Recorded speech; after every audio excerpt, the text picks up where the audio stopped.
Hi, I thought you might find it interesting to know, like I did, that there's a lot of parallels between the wonderful story of Henry Sugar and the Yoga Sutras written by Patanjali almost 2000 or even 5000 years ago. So I'll talk about three similarities between the wonderful story of Henry Sugar and the Yoga Sutras written by Patanjali. Starting with the first similarity, I'll read from the script of the movie. The mind is a scattered thing. It concerns itself with thousands of different items at once. Things you see around you, things you hear and smell, things you think about, things you try not to think about. You must learn to concentrate such that you can visualize at will one item only, and nothing else.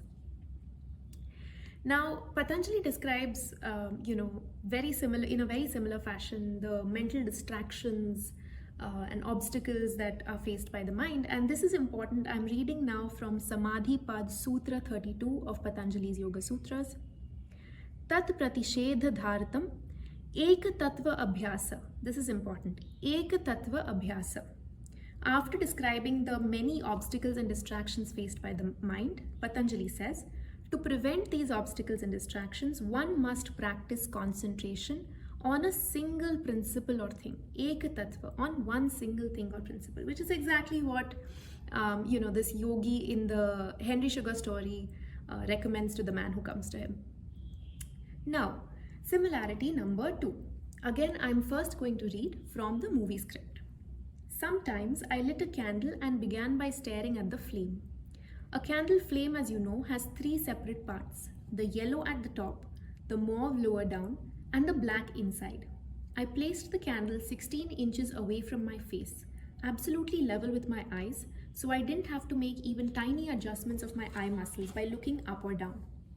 I stared at the black part in the center until everything around me disappeared.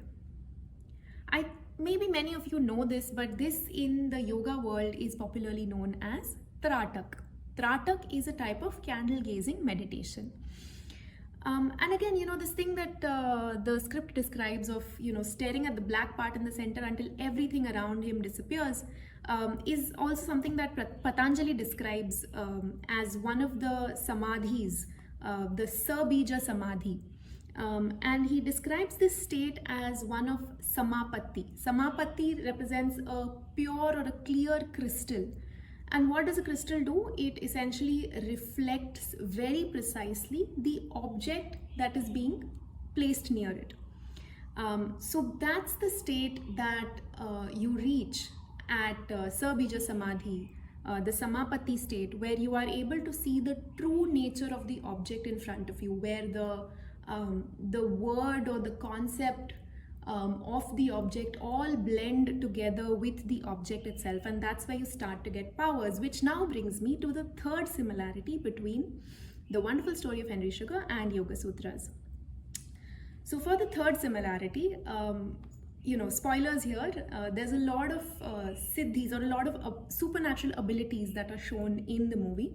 The first one, of course, is on the poster of the movie on Netflix, is Henry Sugar is levitating in his room. You also see the yogi is levitating in his room, and then, in the garden, I guess, in the forest, I guess.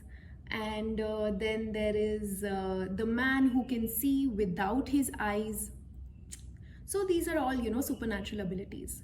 Now, in the Yoga Sutras, there's so many more than these 3 supernatural abilities described. There's like 25 of these ones described, and there are many more actually, even outside of the Yoga Sutras. So there's Patanjali mentions, of course, levitating, being able to be invisible to somebody, supernatural hearing, supernatural strength, being able to see past lives, being able to travel through time and space, being able to read people's minds, cloning, being able to clone oneself into multiple selves.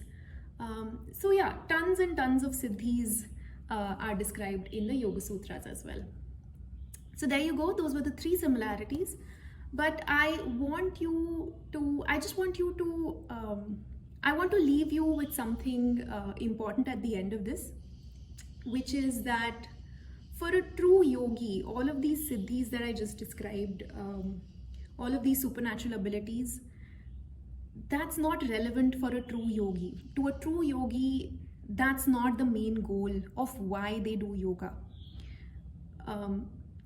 For a real yogi, the purpose, the goal of doing yoga is to really be able to see their own self, to be able to absorb in their own self. One more time, I'll read from the Yoga Sutras. This is Samadhi Pad Sutra 3. Tada drashtu swarupe vasthanam. Then the seer abides in one's own true nature. And that really is it. The yogi essentially wants to absorb in their own spiritual consciousness, what Patanjali calls the kaivalya state of being, and that's more important than anything else. So that's about it. I hope that this was mildly interesting to you, and I'll see you again soon. Bye.